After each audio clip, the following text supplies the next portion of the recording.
What's up, and welcome back to the greatest teacher of all time, where I, Quincy Dawson, interview teachers of color to highlight their personalities, strategies, and philosophies on education. Make sure to like and subscribe to the channel and visit greatestteacherofalltime.com to help me support more great teachers like Dr. Simmons. What's up, Asia? Hey, how are you doing? How I'm, are you? How are you? I'm good. Thank you so much for being here. Oh Um, no. you are actually one of the few college professors that I'm going to get to highlight. So thank you for this. Yeah, I'm glad I got a specialness, right? Specialty. Seriously. So maybe just starting off, you're a college professor. Can you tell me what you teach, how long you've been teaching, all that? Okay, I am a math professor in Houston. I have been teaching for 13 years. I started teaching in California full time, in San Jose, actually. I taught out there for about 4 years. And then I'm from Alabama. So I was like, I got to get somewhere closer to home. I'm not in Alabama now, I'm in Texas, but it's closer. I can get in the car and get home. So I actually I'm teaching in Houston, and things have been great. Like I found a passion. I can say this. I didn't always want to be a teacher, but once I started doing it, I kind of accidentally fell into the teaching profession. And the first semester I taught, I knew this is what I would do for a lifetime. Like I found passion in teaching. Yeah, and that's so interesting. Like, I think one of the theme that comes up in every single interview is that a lot of teachers accidentally fall into teaching. That's exactly what happened to me because I got my master's and my bachelor's degree in mathematics, and my whole vision was like I'm just gonna work in the industry somewhere. I'm gonna do some kind of analyst position or something like that. And then at the time where I was looking for a job, this was in 2008, and I don't know if you remember during those times the industry was tanking. Like we were like going through serious um industry issues. Like I guess you'll call it a depression. But I ended up teaching because I had a master's. I taught at a community college, and I never looked back. From that moment, from that semester, I was like, man, I love this. I love the impact that I'm having. Yeah, and you definitely are having an impact. I was going on your website earlier, and Mhm. you have a lot of cool videos where you're explaining the math, like you're breaking down the math, but you're talking about it in like regular language, right? Mhm. Can you tell me like Yep. what inspires that? What makes you not want to use the textbook technical definitions all the time? Because when I tell people I'm a math professor, just like when I told people I majored in math, you get the same reaction. Ah, like the side the Yeah, the it's the same yes. way. It's the same way when I tell people I taught physics, and it's like, whoa. Right. You were like, whoa, yeah, you're a genius. Like, oh, I was so terrified of math. Like, I always get the same reaction when I tell people that I teach math. And it's just a reaction of fear, of like, oh, I can't reach that.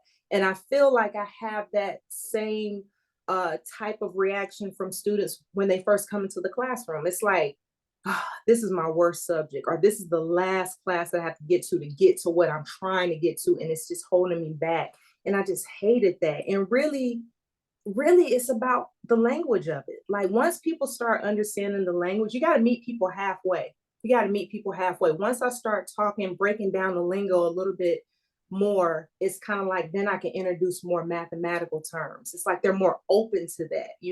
So I'm all game for meeting people halfway. Instead of math being like this big feared subject, I want it to be something that people feel like is attainable. Yeah, and I like that. And talking about making things obtainable and accessible, right? Mm-hmm. Mm-hmm. So again, researching you, you've been teaching online virtual classes since before the pandemic, right? Right. Yes. So maybe talking about before the pandemic, right? One Mhm. of your videos talks about how to do an online class, right? And Yes. you're giving different types of tips. Can you tell me the importance of those tips were back then when like online classes were brand new, or not brand Uh, new, just not as common? I mean, most of the classes that I taught, the class would be like the first math class or the first class period they would take in college.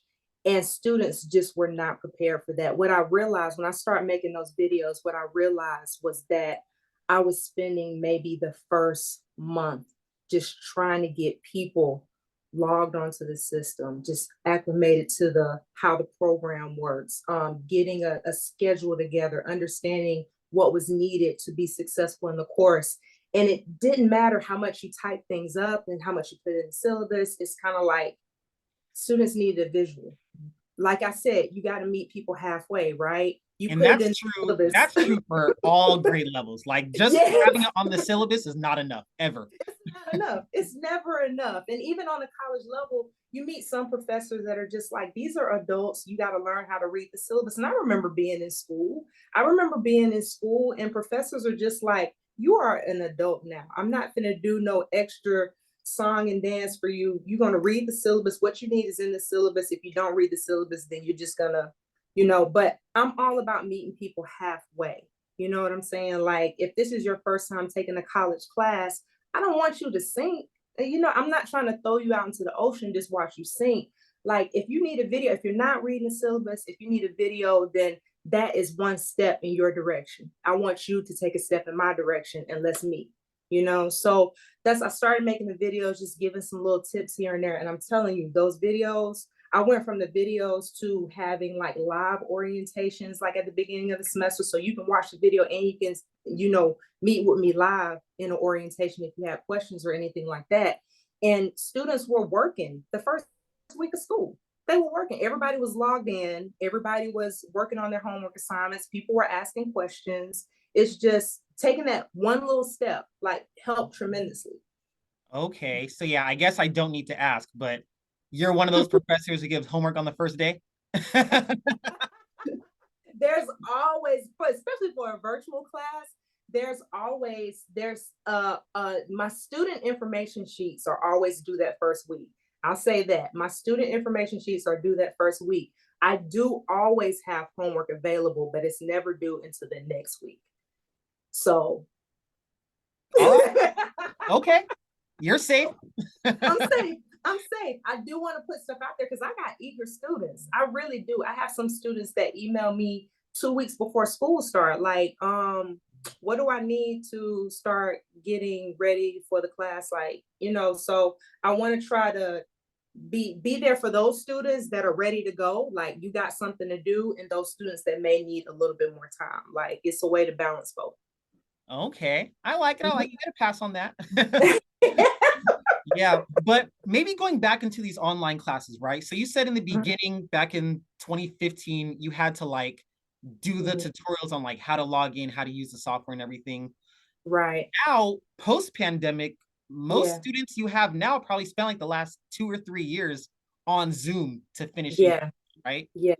Yeah. How has that change been for you? Um, Are students more prepared or? I would say, um,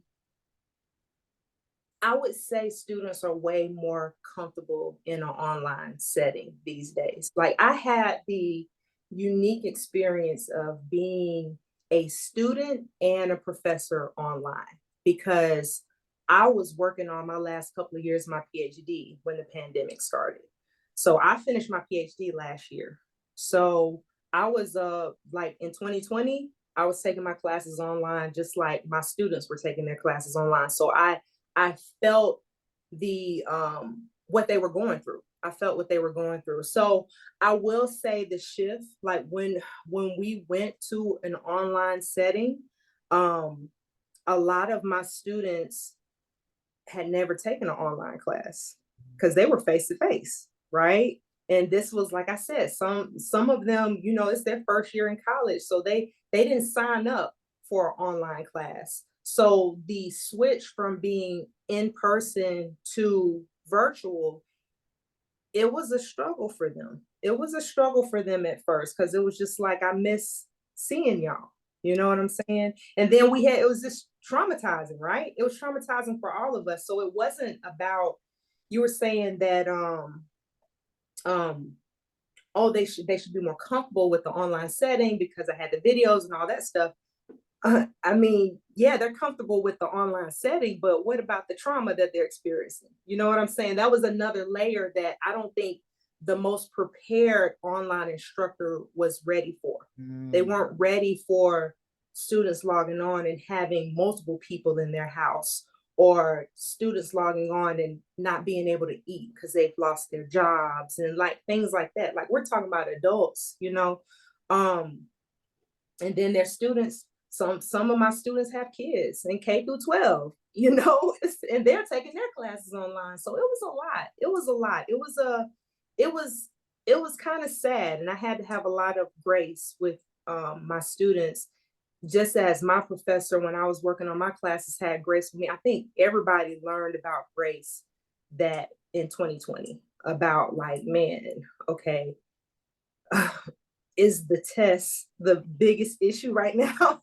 You know, I want Exactly. you to learn math, but I don't want you to like, you know, I don't want you to fall apart, you know, because the world is falling apart right now. So yeah.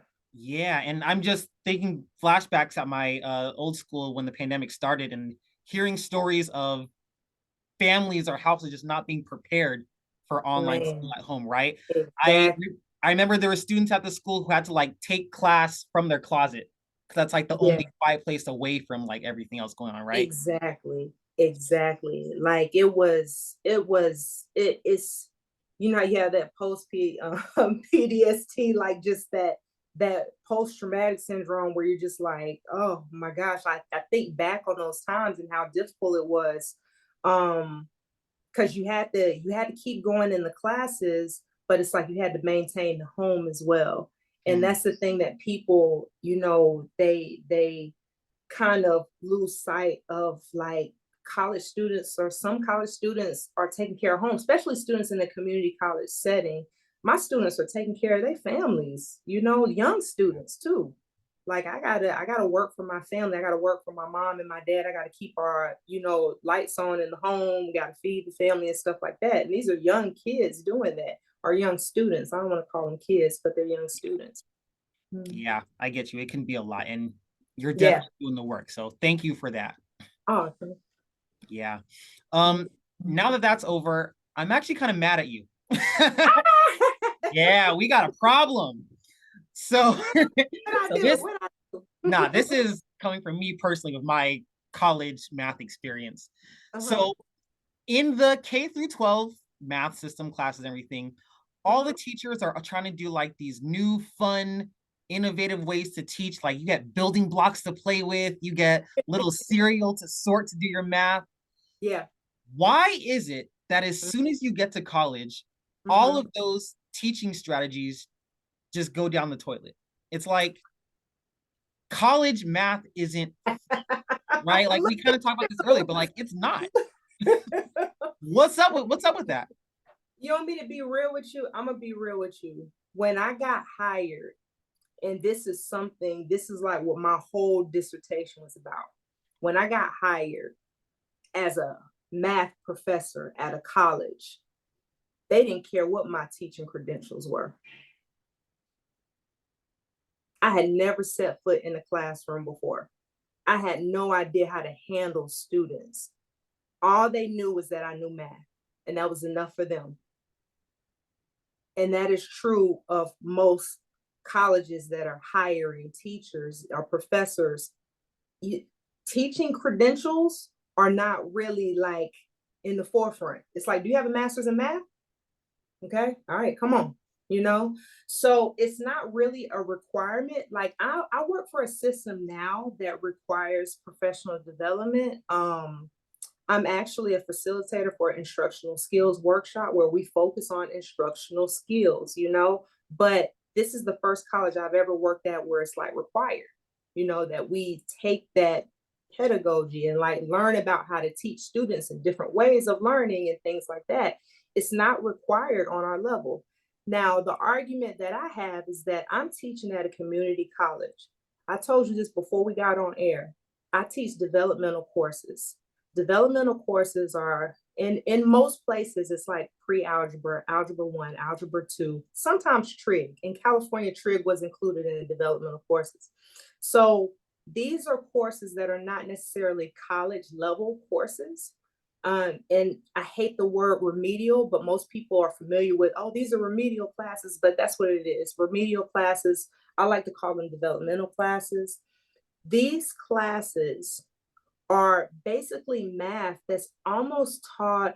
I think it starts almost at the beginning of high school, sometimes at the middle school level. So it's kind of like the teachers that are teaching these courses, like in K through 12, they're required to have teaching credentials, right? And I have to teach this to adults, and I don't have to have teaching credentials.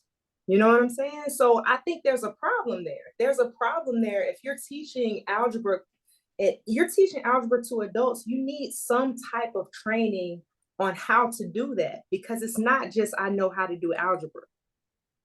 Just because you know how to do algebra doesn't mean you know how to teach it. You don't know how to reach a student. You don't know how to, and I mean, I am hands-on. I do a lot of activities in my class. I'm not your traditional college level professor. I've had college level math professors where it is you come in here, you do these homework problems. I'm gonna show you this lesson, you do this homework problems, and you go about your business. I do activities in my class.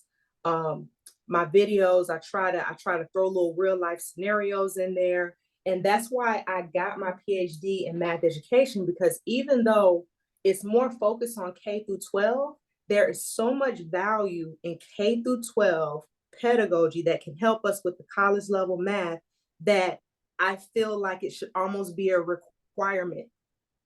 It should almost be a requirement. Like if you're teaching developmental classes, you need some type of training to help you get that information to the students. The worst thing in the world is to have this elite college level math professor that is so elite go into a developmental math class and try to teach these students that are terrified of math. It's the worst thing. Like it's the worst thing.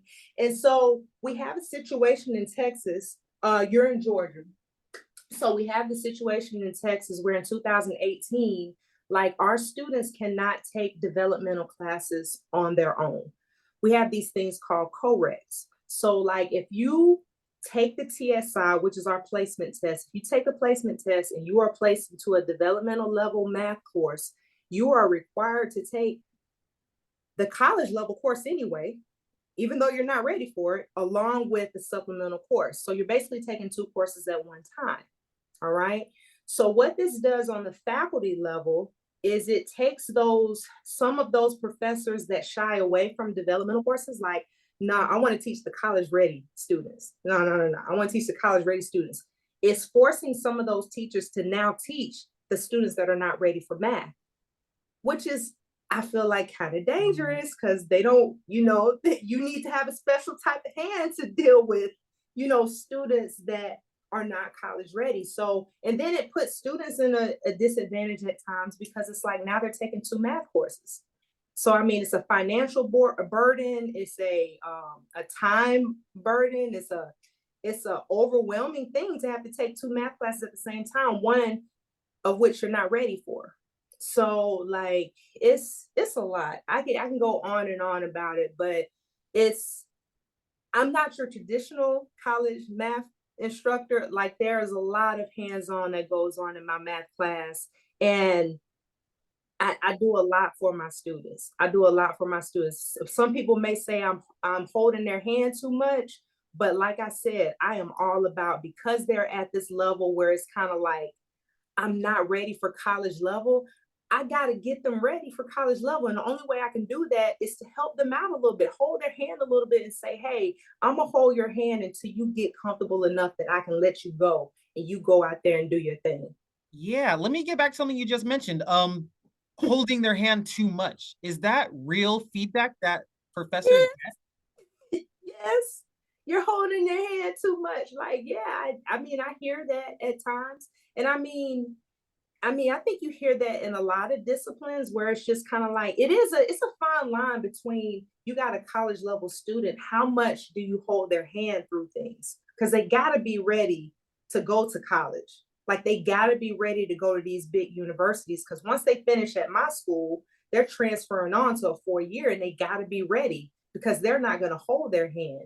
But Dr. you Simmons, have to, yes. that's part of the problem too. Like, Mhm. who says the higher college experience has to be hard?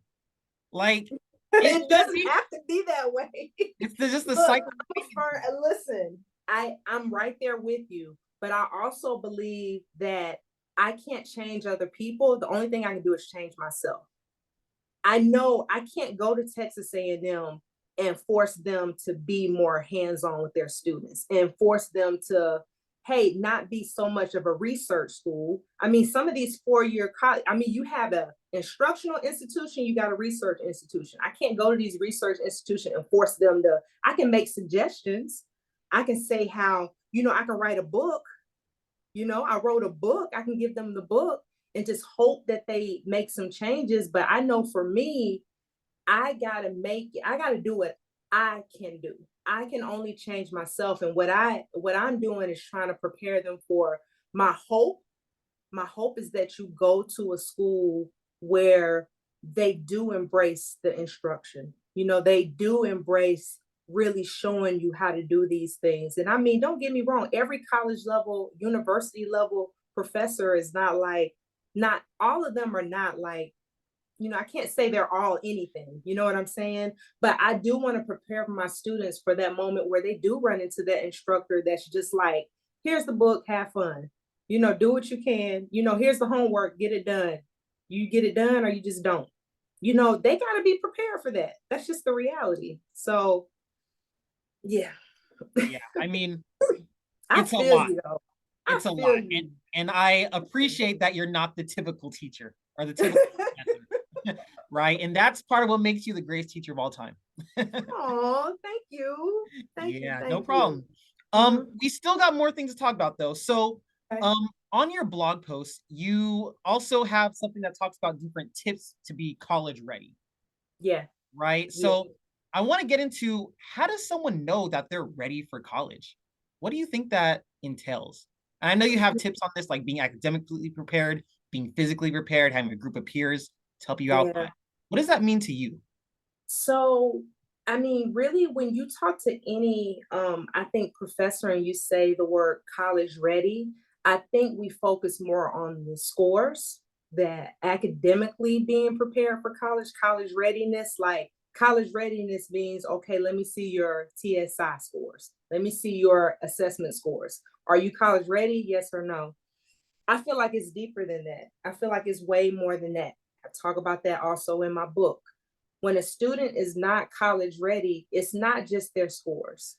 It's not just their scores. They could be emotionally not ready for college. They could be psychologically not ready for college. Like they need all of those skills. They need to understand that when they go to college, life doesn't stop, and how do you manage that? Like I can tell you, going through my bachelor's degree, master's degree, and PhD, there was some just overwhelming moment in my life where it was just kind of like, what am I going to do? Like either somebody passes away or like, oh, I lose my job or I'm in financial stress or something like that. Those things are going to happen.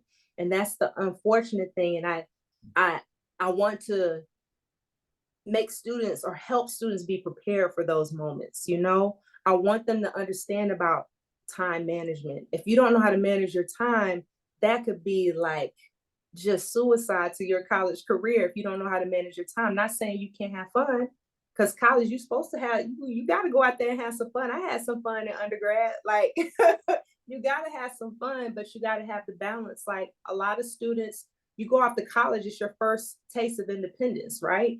I always look at college as being your first taste of the real world, but you're not necessarily in the real world, but it's a taste of it because you do everything on your own. So, like, you do everything on your own. You have a choice whether you go to class or not. Like, you have a choice on what you do with your time. So, all of that is going back to being college ready, right? So, that those tips, I can add on to that.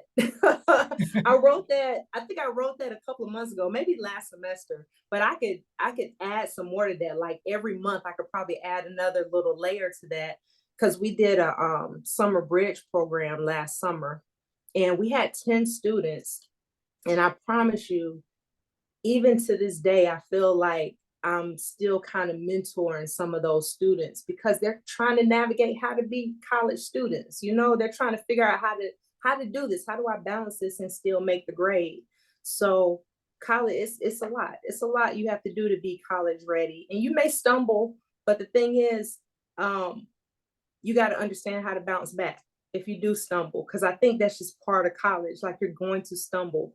Like I have a PhD and I failed classes before. I failed classes. I failed math classes before, believe it or not. It happens. It happens. It happens, right? I failed math classes before, but then you got to learn that those things can happen. You can bounce back, you know? Yeah. So, And I like yeah. how you said it's more than just grades. Like being college ready means you're mentally prepared to possibly Mm-hmm, fail a class, mm-hmm, right? mm-hmm. Yeah. I like Yeah, that. I like you could be college ready. You can make the score on the TSI and still come to college and fumble if you're not prepared in other areas besides just your academics. So, yeah. yeah. That means Mm-hmm. a whole lot. Thank you for that. No, no problem. The last thing I want to get to is some you kind of alluded to, but you just wrote a book. Yeah, I did. I Yeah, mean, so you finalize it in December. Pre-orders are up right now, shipping March 28th. yeah, Can you tell me yeah. about this book? What's it called? What's it about? So this book is called Developmental Education Preparation. This is a book for the educators. And I feel like this is a book that will help um, high school educators, college educators understand their students. Like that transition, I have like recently just had an epiphany that my passion is getting those students college ready. That those students going from high school to college and the transition, the bridge between high school and college is such a significant and important time that if we are not preparing them in the right way, it could be, just tough on their college career. So my book basically goes through three things. It goes through the history of developmental education. It goes through what's going on right now with developmental education and then what we can do in the future with developmental education. There's real testimony in there from professors that talk about their experience in the classes with the students and what has helped and what has been, what has been something that needs to be changed in those classes.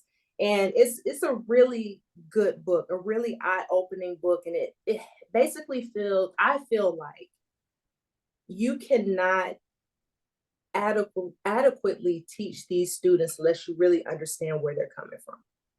And so this book has a lot of where they're coming from, like, and the reality is, and I say this number all the time, 67% of students are testing below college level. 67% of students are testing below college level. So it's kind of like high school teachers have to understand what can I do to get them more college ready. And then if they're coming to college not college ready, professors need to understand what to do to get them college ready. It's like it's a combination of both. Like everybody needs to understand. And that's why I wrote the book. It was based on my dissertation. I did a lot of research on this, and just it's a passion of mine now. So between helping teachers understand how to reach to their students, I just feel like we can make a huge impact with our students if we really understand where they're coming from. Wow. Yeah, Yeah. powerful. And it's coming out March 28th, correct? Yes. So yeah, actually I'll ship it out March 27th. Like if you March 28th, if you order it now, I'll make sure you get it before then. I actually just ordered a bulk of those books. Here it is right here. But Hey, okay.